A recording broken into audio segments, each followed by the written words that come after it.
From the unexplained to the mundane, come join us on a journey to the fringe.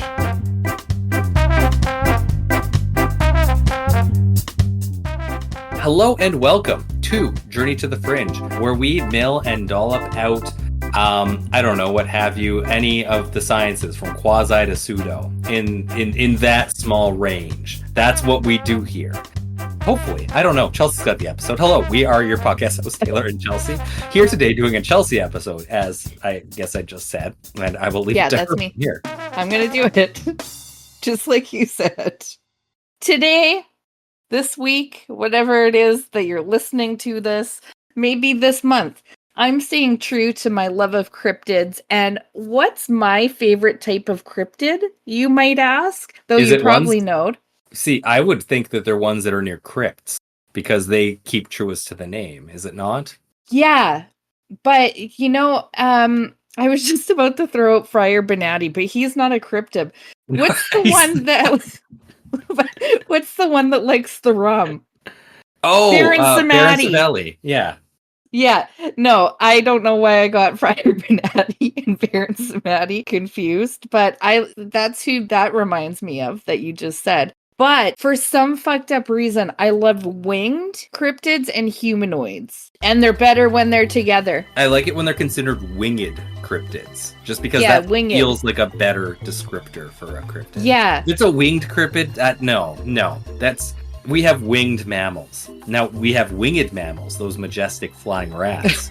But winged bat, no, they're just not as good. It's probably because a winged creature is so terrifying to me that is just why I love that so much. Yeah. And it's just like me and my fucked up personality. I don't know. Maybe it's because I already have that fear of winged beings. So it just adds to the horror of it all. May I also just add that it's weird that it's not winged. It is weird. Fucking English. It comes up every episode. Yeah. Why?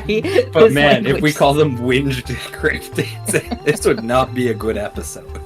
No. Anyhow, they're winged from here on out. Winged humanoid.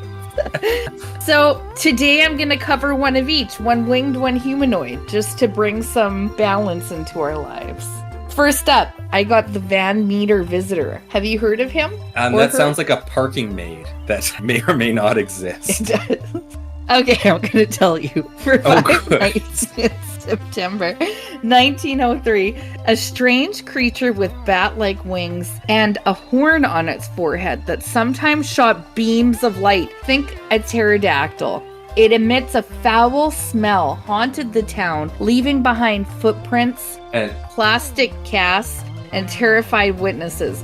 I'm assuming that the plaster casts were later collected and left behind. I'm really hoping. Or probably collected. Now, Chelsea, I'm just going to say, if you then come up that this winged creature has been defending the local, haunted mansion. You said it wrong.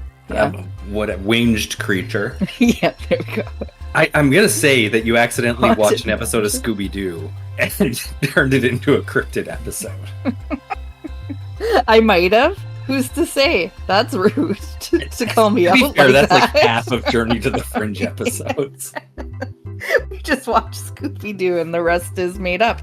And then we take out the ending and the band of, I don't know, mystery-solving teens were there. We leave the part out where the mystery is solved and the rest is just a Journey to the Fringe episode. I'm sorry that we finally let the secret out of the bag. A smaller, similar creature sometimes accompanied the Van Meter Visitor, depending on who you ask. Like I said, it's actually quite pterodactyl-looking creature. Speaking of English, pterodactyl? Yeah, oh god. That's just... There's that one kid's book. I have it. You actually it's got E it. is for pterodactyl, yeah. And it, yeah. English sucks. Yeah, it does. Okay, so the first sighting of the Van Meter monster occurred September 29th, 1903. That was so long ago. At around 1 a.m., downtown, right in the heart of the city's business district. Wait, what city? Van Meter? Maybe. I'm thinking, yeah. I don't actually say for sure. Is Van Meter a city? It's gotta be. Yep. Iowa. Oh, okay. I hope there's not two. A businessman was returning home when he saw the Van Meter Griffith. You gotta love these business people. They're doing so much business, but they're seeing the cryptids. That wizard frog. I forget where it was, but it was seen by a business. Oh, the Loveland frog. Yeah. Not a humanoid, No, it's not nor is Loveland it frog, winged, because but there's- he is Yeah. one of my favorites. Yeah, it is. Is it? Loveland frog. Okay. That's for sure who you're talking yeah, you're about. right. You're right. Yeah. Oh man, that is a great artist rendition. Are you looking at the one? I don't even know how to describe this. Yeah. Yes. I'm pretty sure we're looking at the same thing, but I have to make sure. You can't describe it, so I'm pretty sure we're looking at the same thing. Let me take a look. That's him. It's just I still picture the one from Futurama with the crown. Hypnotoad. Yeah. Yeah, Hypnotoad. I don't And know. a lot I of just still like can't get stoner him out of fog my around head. him. But Chelsea, Yeah. just like this is clearly a frog that is photoshopped to have legs and human hands, and Yeah, standing up. they have a scale His butt looks weird. beside it. and And look at the butt of the frog with the little human butt. My favorite part, though, Chelsea, is that the scale It's to very human muscular. size. I know, and he's just waving at us. He's like, "Oh, hey, I'm the model for this." Yeah, I don't know that you can get much accurate than this. Look at the shadow in the bushes, dude. But look how muscular his thighs are. Oh yeah, His no, butt. that's a buff boy right there. Oh, they're totally Not the frog. The buff. frog is not buff. It's just a frog. No, the shadow is. Wow. Yeah, it's got some ripples on that shadow. Yeah, I know. He's fucking ripped. At least he did not skip leg day, that's for sure. No, Okay. in real life, he skipped leg day. In Shadowverse, he did not skip leg day, not a once. No, not once. Anyhow, sorry, this has nothing to do with this frog. No, we were talking about the businessmen, right? Because it was two businessmen on the road Yeah. home or something. Yeah, That because spotted like that frog. businessman is not a job. Like it doesn't tell you anything about them. But also, it was a businessman on the way home that encountered Ingrid Colt. They're all businessmen. Yeah. I mean, that businessman was selling sewing machines. I don't know what this businessman's up to. Okay, so let's find it. We haven't even gotten like 2 seconds into this episode. It's beautiful. I already see the picture that we're using for this episode. Okay, a businessman was returning home when he saw the Van Meter visitor for the first time. Ulysses Griffith, a local doctor, was awakened by a bright light shining into his bedroom window. That's creepy. He grabbed his shotgun and went outside to investigate. He saw a large creature perched on a telephone pole, emitting a beam of light from its horn. He fired at it, but it seemed unaffected and flew away. Man, How would these- you know that it had a horn? I don't know, maybe it's lights that were shining down were blocked somewhat by a horn. You gotta love the American tradition of firing at the unexplained. Fire first, ask questions later. Yeah. Or at the same time. That's written on their flavor. It's just not before. Never. It's in the Constitution or something. Yeah. I'm pretty sure. This encounter was followed by more sightings, all from prominent people within the community, including the town doctor, a banker, and a Wait, teacher. Sorry. They were- yeah, Wasn't- you heard right. No, I just want to. Wasn't the doctor the first one to see him, anyways? No, he was a businessman. No, the doctor fired at him, didn't he? He's a businessman. This Oh is- yeah, he was. It was a doctor. You're right. You were listening. I was not. I just got busted. So he was Okay. both the doctor and there was another doctor who was the town doctor. This guy just wasn't He was. good at it. Oh yeah. You interpreted that all right. Okay, so they report seeing the monster perched on top of buildings and flying through the sky at high speeds. All of the witnesses agreed that it looked half human, half animal, with enormous bat wings, and some saying that it looked like the devil. Yeah, you're gonna I get mean- that. Whenever it's kind of human-like, you're just gonna get You are. It's all up for interpretation. especially in like the Bible Belt. Yeah, or anywhere. You could pretty much say did he- anything's the devil. Did he proposition anyone to build a church? Because then we would know it's the devil. He's a good guy. No, He's a I philanthropist. still feel so bad for that devil. He was just a good guy. He was a good guy. They suspected he wasn't, was. but they had no reason to I believe know, otherwise. I know. He just wanted a church. He wanted a winery. My heart broke for that guy that night. The next night, around 1 a.m., Dr. Alcott, the town doctor. Another freaking. There's so many doctors. It's just full of them. Is this where the doctors who can't get jobs move? Yes. Was sleeping in a room. How many town doctors can a place have in 1901? 1903. This Come on. Van Meter's fucking full of them. Was sleeping in a room at his office when he was awoken. I think this might be the same incident. Okay. So, yeah, no, it definitely is. Okay, the next night, local banker Clarence, in brackets, Peter, done. Oh, man. Had an encounter with the visitor. After hearing about the previous night's encounters, Mr. Dunn felt he should watch over the bank. Fearing burglars, he brought along his shotgun for the night's watch.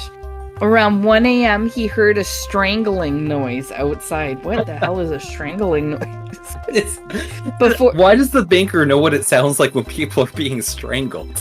I don't know. Peter, formerly known as Clarence, has some real talking to do, but he was clearly born in the 1800s, so he is clearly dead, too.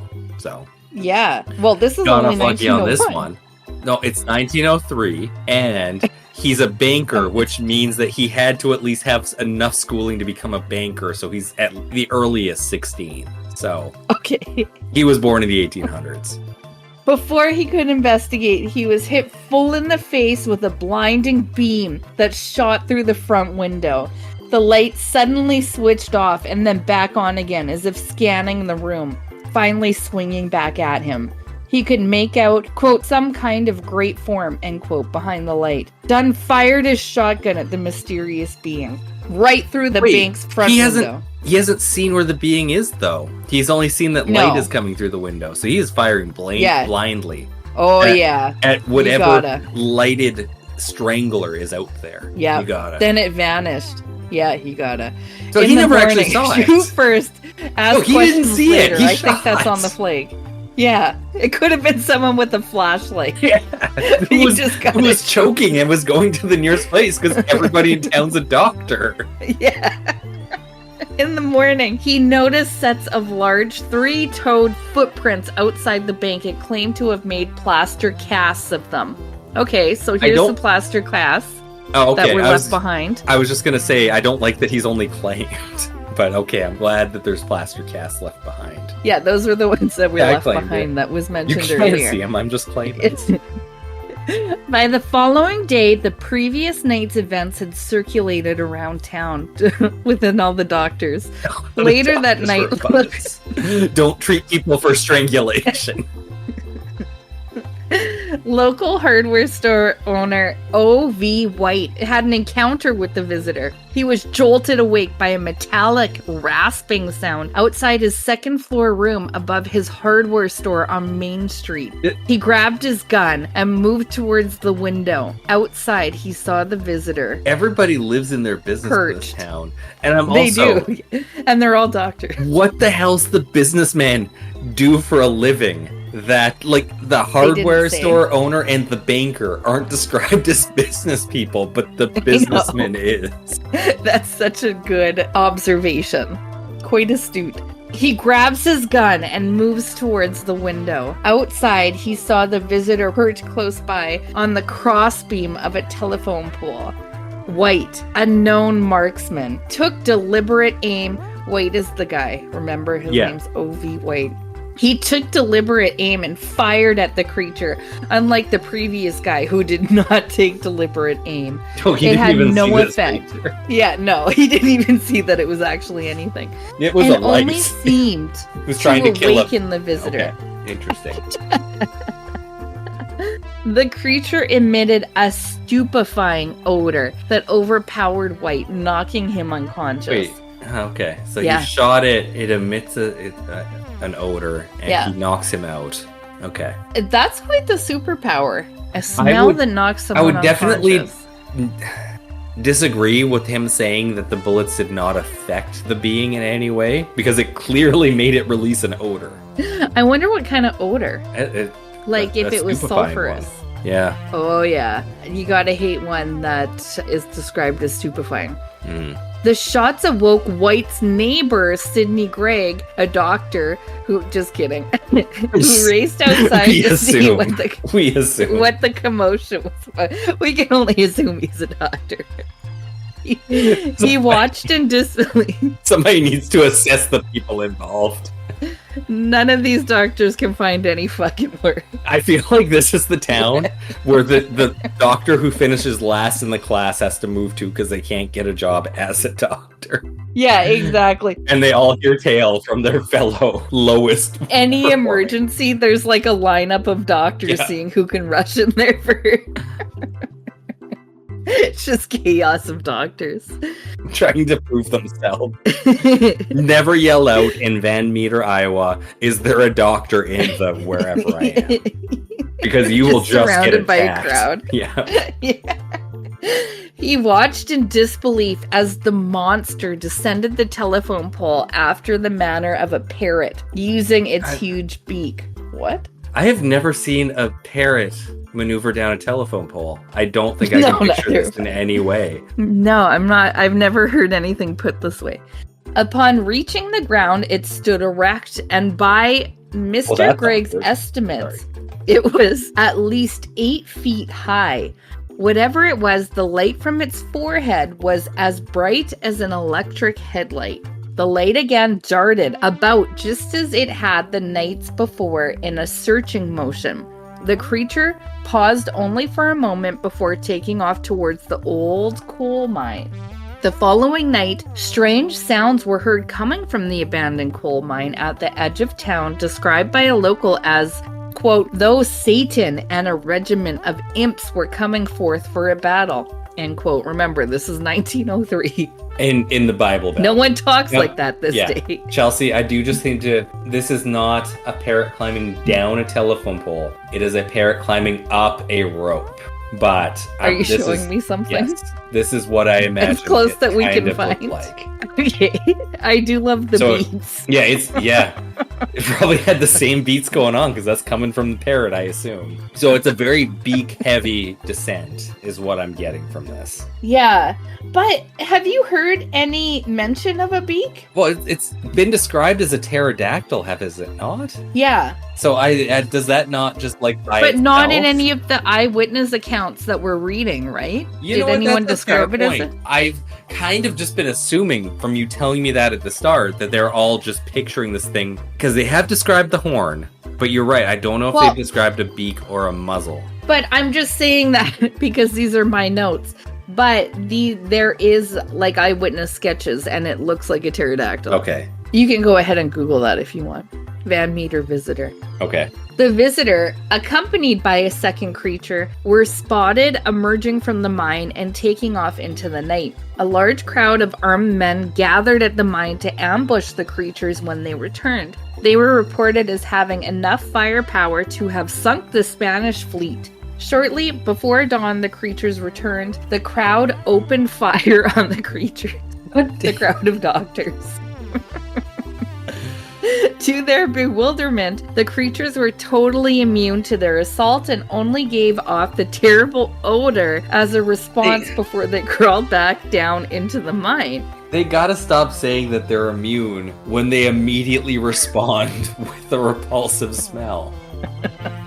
That's true. That is a response to it. The next day, it was reported that a force of men had been set to work to barricade the mouth of the mine, sealing the creatures inside. The creatures were never seen again. Is it still barricaded? It has to be. You know what would be another good episode? Mine creatures. I've heard more than one instance of creatures coming from mines. Yeah, you know what? That's a fair thing to say. Now, I have a newspaper article related to another encounter with the Van Meter monster. I really hope it's a doctor. And I'm going to do my best to read it because it's one of these fucking old newspapers. Oh, it's really great. Okay. Yeah. Seeing strange things, half human, half beast with great bat-like wings. That was the easy part. That was the title. New York, October 12th. Something Patch from Des Moines, Iowa says the town of Van Meter, containing 1,000 persons, mostly doctors, is terribly wrought up by what is described as a horrible monster. Every man, woman, and child in the town is in a state of terror, and fully half of them fall to close their eyes in slumber except in broad daylight. Friday night, while the population was keeping the dreadful vigil, every electric light in the city was kept burning to satisfy the most timid. The monster put in its appearance Monday night. U.S. Griffith, an implement dealer, drove into town at 1 a.m. and saw what seemed to be an electric searchlight on Mayer and Griggs' store. While he gazed, it sailed across to another building and then disappeared. His story was not beloved next day. I think believed is what it's supposed to be. But the following night, Dr. A.C. Olcott, who sleeps in his office on the principal street, was awakened by a bright light shining in his face. He grabbed a shotgun and ran outside the building, where he saw a monster, seemingly half human and half beast, with great bat-like wings. A dazzling light that fairly blinded him came from a blunt horn-like protuberance in the middle of the animal's forehead, and it gave off a stupefying odor that almost overcame him.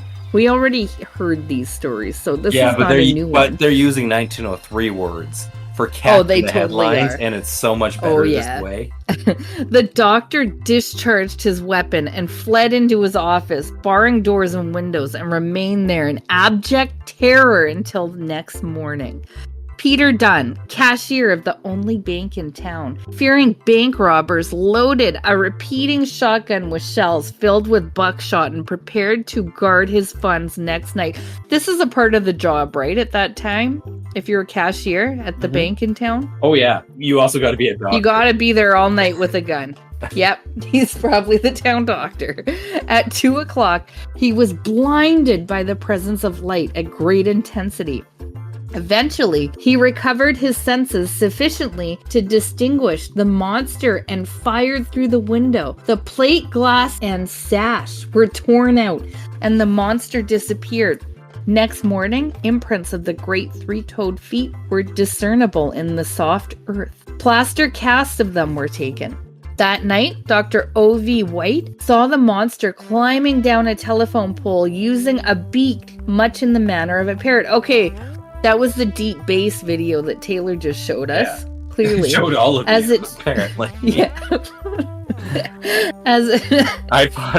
Podcasting has come a long way. It has. As it struck the ground, it seemed to travel in leaps like a kangaroo. They're using a lot of different animals to describe. Yeah, they really are. There was another creature that was a kangaroo, was it not? I forget which one. But like the entire thing was like, this is a kangaroo at the train yard. Cannot remember what the hell that was. That was at Halloween. I can't remember which one it was though. Using its huge featherless wings to assist, it gave off no light. He fired at it, and he believes he wounded it. Well, this is the first time I've heard that it was wounded. The shot was followed by an overpowering odor. Sidney Gregg, attracted by the shot, saw the monster flying away. But the climax came Friday night. The whole town was aroused by this time. Professor Martin, principal, also doctor, principal of the school, decided that from the description it was an antediluvian animal. I know that word. Yeah. Shortly after midnight, the Bible, right? Yeah. Antediluvian. It has to do something with Noah, does it not? Yeah, before the flood. Yeah, before biblical flood. That's what. So this animal should not have been survived the flood. Yeah, it's gonna survive the flood. It fucking flies. It flies, yes. Like all the winged animals. Yeah, the winged ones are gonna make it up. We had no choice but to keep the winged beings, even if we wanted to destroy them. Flood out But- the winged or the swimmer. Those No. ones are just gonna survive. Especially the swimmers. Shortly after midnight, J.L. Platt, foreman of the brick plant, beard a peculiar sound. Beard? It definitely says beard. A peculiar sound in an abandoned coal mine. And as the men had reported a similar sound before, a body of volunteers started an investigation. Presently, the monster emerged from the shaft, accompanied by a smaller one. A score of shots were fired without effect. The whole town was aroused, and a vigil was maintained the rest of the night, but without result until just at dawn, when the two monsters returned and disappeared down the shaft. A watch was kept again last night, but without result. The town geniuses are devising various plans to capture the monsters. May I The just end. add that Yes. the early 1900s, they were too comfortable throwing around the word aroused. Yes. And I have to say, this article does lack the addresses of all the people who That is just too cited bad. this. And phone numbers. And I also don't see who wrote the article. It doesn't have that on there, and that was quite It was a probably a difficult doctor. read. It makes me They feel don't know better what they're about my doing. eyesight, though. It They're makes, definitely all doctors. they're definitely all doctors, and he didn't know how to be a journalist, so he didn't put his name down. Or he wrote it in such a That's true. scribbly fashion that nobody could discern it at the newspaper store. There were only 1,000 doctors in that town. In 1980, sporadic sightings started to be reported again. The first report was given by a man who was walking near the coal mine and reported seeing a 5-foot-long bat-like creature flying overhead. He claimed that he had never heard of the Van Meter monster before his sighting. Which, you gotta think, in Van Meter, Iowa, that this is probably a huge story that They- everybody talks Chelsea- about, especially when there's only 1,000 doctors in the town. Yeah, I Googled Van Meter Visitor, and one of the first things that comes up on Google searches is Van Meter Visitor Festival. Yeah, you gotta think. I mean, there probably wasn't a festival in like 1905 to 1980. But yeah, maybe. you gotta think it was probably renowned for this. Oh, and apparently you need to eat at the fifth Right. quarter because that's the only restaurant that shows up when you just Google. How's this review? It's ran by a family who Doctor- had a doctor been there for years. in the family. Yep. In the 2000s, a family was driving to Van Meter when they said they saw a giant bat-like creature lying dead on the side of the road. When they went back to investigate, the creature was Wait. gone. They didn't. Yeah, you heard me right. They drove by and they said, "Huh, Yeah. and then they kept going. And then at some point they're like, you know Hold what? on. You remember that dead body we saw on the side of the road? We should have probably stopped." And you know what? They probably said, you know what, there's not a good turnaround here. We'll wait for the next Yeah. overpass. And it was like 10 miles down the road. It was one of the two, definitely. And then they went back and it was gone, and they're like, probably wasn't anything anyway. But we should tell the newspaper. In 2006, a local pastor, they got pastors at this point, 2006, saw a creature flying in the sky. Dr. Pastor. So, Dr. Pastor. He saw a creature flying in the sky, which he described as looking like a dragon. Totally different creature. yeah. After investigating, he came across the account for the original. None of these people have ever heard about the Van Meter visitor before. So he investigates and finds out about the Van Meter legend and confirms that those descriptions matched what he had seen. But it's funny because he called it a dragon. So it doesn't seem to me like the descriptions No, match. not quite. No. Thereafter, there were two more sightings in 2014 and 2020. In both these sightings, the witnesses described the creature as a giant bird rather than a bat-like monster, so we aren't sure whether they had seen the Van Meter visitor or another creature. Even though the local pastor said dragon, and they circled back, he was like, yeah, that was definitely it. Van Meter now hosts a Van Meter Visitor Festival every September on the anniversary of the sighting, so I'm adding that to the bucket list. I Yeah. wonder when that started. I don't know. Van But it is September 27th, 2025 this year. So, ChadLewisResearch.com. You can get tickets there. Who is Chad Lewis? Chad Lewis, a doctor. Well, or a child of a doctor who had to settle there. You could only get a homestead if you were a doctor. Who is this guy? He might get his own episode. He likes his cryptids. He looks like he's related to Sean Penn, maybe. Yeah, you know what? Is it Sean Penn? I don't think so. He's younger and a little chubbier, but Okay. related to Sean Penn nonetheless. Probably. And a doctor. They both do spell and pronounce their last names different. Oh no, go to the About Me section. I'm scared. Bio? Yeah. Yeah. Oh, that is a shower head he's got? No, but he's pointing it at me and I Yeah. don't like it. Okay. Huh. Okay. Here are just a few places I have ventured in search of strange and unusual. Chupacabras, Puerto Rico, Costa Rica. I said that wrong, but I'm sticking to it.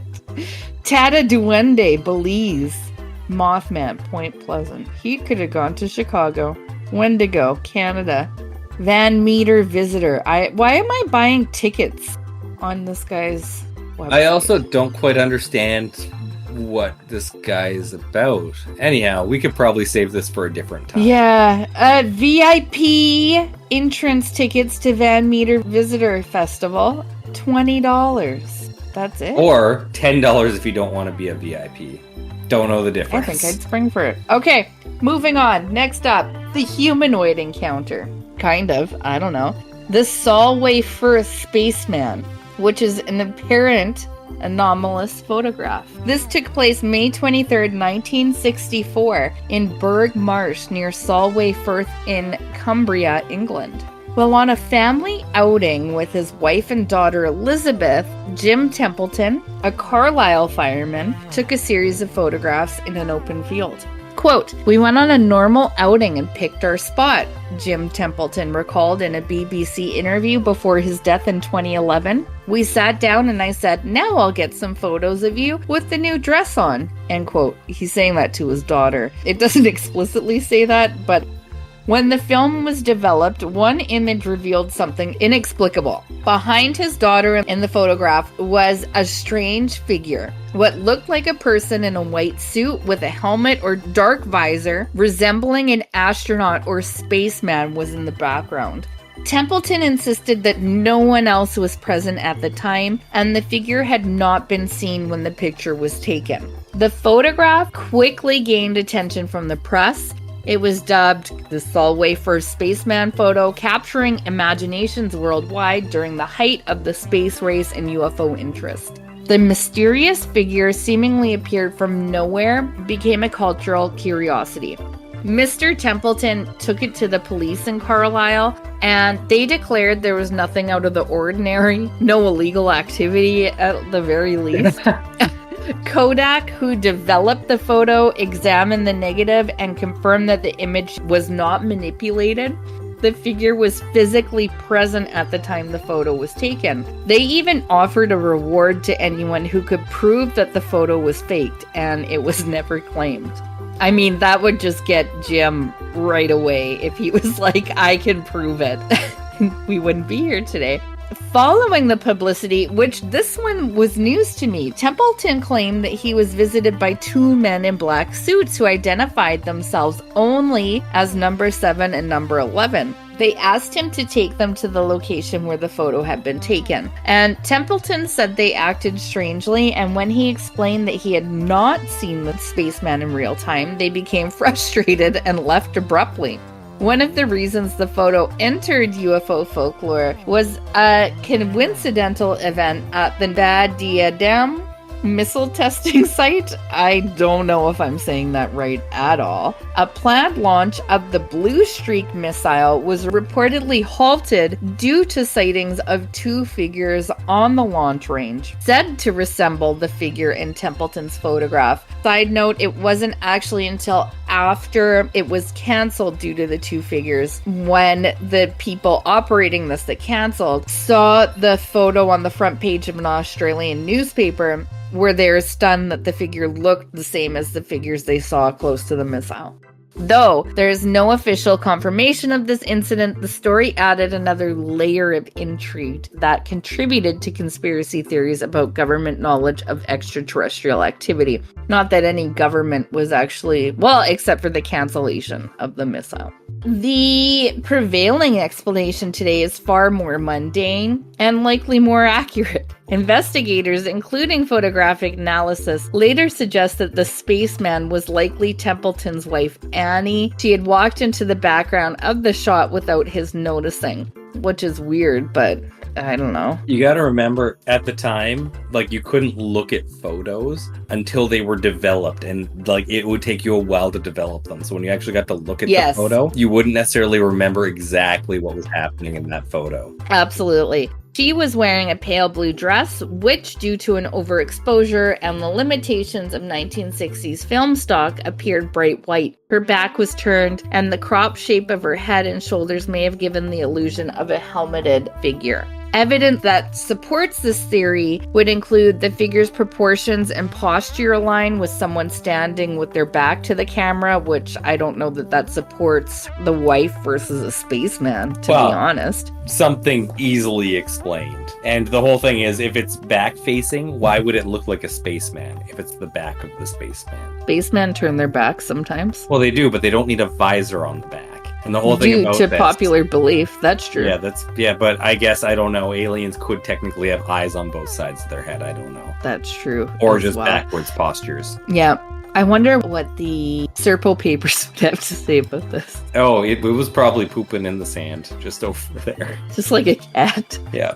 Other photographs from that day show Annie wearing the same dress. I did see it. I don't know. It's like one of those like pictures you have to stare at for a long time to see something in. Yeah. It's kind of like that. I do not see it at all. I don't see a woman with her back turned. All I see is a spaceman, but maybe once I see it, I won't be able to unsee it. You know, when that happens. The camera angle and the lighting could easily distort the figure into a misleading form. And that's the thing about old photography, I guess, as well. Which actually brings up another cool thing, because nowadays you can't trust a photograph for totally other reasons other than what we're talking about right now, right? It's not because of overexposure or because like you don't have the problems anymore of what's his face, Billy Meyer, where he's just like fucking taking pictures of Christmas ornaments and he's like, look at it, it's a UFO, and it's clearly just someone taking a fucking picture of a UFO. Like he thinks he's manipulating a photograph so well, or something like this. Now you're dealing with things like AI, where, I mean, AI is still, you can still kind of pick it out from not being a believable photograph. And it's small things too. It's like the hands are weird, or it doesn't understand English, or something like that. That bothers me the most, that you can't make a photo with English in it. Yeah, I know, right? I don't know why it doesn't know English. But it's such a cool, like, I don't know if it's cool or worrisome that this is where it's going. My personal theory is that English AI outsources its photo generation to like Spanish or like third world AI. And that's why it doesn't speak English. That's so true. It only vaguely speaks English. It has English letters. It knows what English letters kind of look like. Yeah. So it's definitely not a problem you see anymore, where this is more of an anomaly that you're seeing in a photograph that is an actual photograph. And I do think an important one in this one too, because I have looked into this one before, or at least done some research into it, is this is one of those stories where if somebody doesn't actually see the thing that they took the picture of and it's only looking at the photo where it arises. And Nick Pope has spoken of this before, where he says he gets these sometimes and he's really skeptical of where they didn't see anything at the time. And he gives an example of one that he got with UFOs in the top left corner of the photo. And they did some analysis and they realized the guy at the time who took the photo didn't see it, but it was when he had it, years later, he's looking at it and he saw a UFO in the top left corner. They realized he had stapled the photo and then photocopied it. And he didn't realize that the photocopy, because it was a photocopy, that the UFOs were the back, protrusions of the staples coming through the photo. Yeah. So it's just that's amazing. Yeah, it's just something that you wouldn't be aware of at the time of the photo, which when you take the photo, we don't get the immediate feedback that we do on digital stuff now, that it's different with old photos. Yeah, it's not a problem anymore. It's not as much of a problem, I should say. It does still happen every now and That's true. That's true. But just such a contrasting period that we're living in where we're looking at very different phenomenons, where one is more of either an anomaly where it's not turning out as you can properly interpret what's going on in the photo. Or I don't know that that's how you would summarize a Billy Meyer photo, though, because it clearly looked like garbage can lanes. Yeah. Christmas ornaments. But he was And he speaking tried to German, the fool pure us. language, so who was Yeah. know what he was trying to do? You just have to believe someone who's speaking German. And something like this. So just a cool contrast to kind of think of when sometimes, you're scrolling through TikTok or what have you, wherever else you can watch videos, Reddit or whatever. Sometimes it's hard to tell the AI videos from actual videos now, and that really creeps me out. I was watching TikTok the other day and it was people rescuing whales from the ocean. And so I had to look at the comments and people were like, this is clearly AI. People can't touch things like that. And I was like, oh. It didn't look like AI at all. But it was AI, and it fooled me because I was like, wow, this is crazy that they're doing this. And it was AI. So not that it relates to this at all, but it kind of does. Anyhow, while the spaceman likely wasn't a visitor from another world, the incident reflects how easily our perception can be deceived by light, angles, and expectation, as well as AI. It also, can you imagine what Billy Meyer could do with AI now? I don't think he could do much. It'd Do be you really so much think he easier could with his type one in arm. prompts? No. He seems like he'd be terrible at prompts. But he's so good at writing. Look at that website. There's so many God. entries. We got to revisit that sometime. I know, we really do. It also demonstrates how a single unexplained image can ignite the imagination of an era, especially when gripped by space fever and Cold War paranoia. It still lives on. There is a whole subculture of people who want to believe in this stuff and will point to stuff like that something's going on. I do believe there's stuff going on, but sometimes it can be explained things, and those aren't the ones that we have to look at. It's the other ones, like the Van Meter visitor in a town full of doctors. Who would suspect the pterodactyl? Yes. Exactly. The Solway First Spaceman endures not necessarily because of what it shows, but because of what we want it to show. And that is the end of my Those episode. are fun. One They're winged fun. creature and one with the potential to fly, just without the winged. Exactly. That was beautiful. And yeah, interesting. How close is Iowa to the Mothman belt? I think pretty close. Yeah, did you not get Mothman vibes of it too? A little bit, yeah, but not quite either. It's kind of weird to say. Yeah, it's right below Minnesota. So yeah, it's kind of close to that area. Yeah, and I just love everybody has their unique cryptids that just grow and grow, and they develop it. It's I don't know how to feel about the Solway Firth spaceman, just because it is such one picture where they didn't even see things at the time. But how did it not get a festival? Come to think of it, how did that clown alien homeless man not get his own festival? I love that clown alien guy. There's parts of that were so creepy, but it was so clearly someone trying to abduct children. Yeah, a little bit.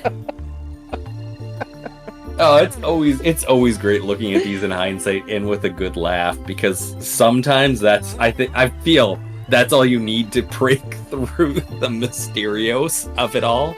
We live in such a different world that a lot of these things that we visit on our episodes just could not exist in the world as we know it in this time and place, unfortunately. Solway Firth, and what the hell is that clown's name? I don't know. The Sandown Clown. Sandown Clown. Sandown Clown. Good job. Yeah. He just couldn't exist this day and age. People wouldn't just be like, No, there's mean too many Bill? homeless these days. Due to the capitalist nature of our society, we just have too many of the Sandown Clowns out on the beaches. Yeah, exactly. Kids are warned about them early. Children are already warned not to enter the clown's habitat. Don't enter clown domains. But yeah, It's a different world. And I think that's Yeah. a reasonable place to end it. So Yep. I have that been is. Taylor, here with Chelsea. We are Journey to the Fringe. Thank you all for listening. We'll see you next week. Bye. Thank you for listening to Journey to the Fringe. If you have liked what you have listened to, please like, share, subscribe, or follow, depending on what venue you are listening to us through. Also, please, if possible, leave a 5-star review, as that really helps us in the algorithms. Should you wish to interact with us, please check us out on your social media of choice. I bet you we are there. And if you really want to communicate with us and give us ideas for new episodes, or tell us that we're wrong and terrible, either way, please send us an email at journeytothefringe@gmail.com. For now, I'll see you in the next episode.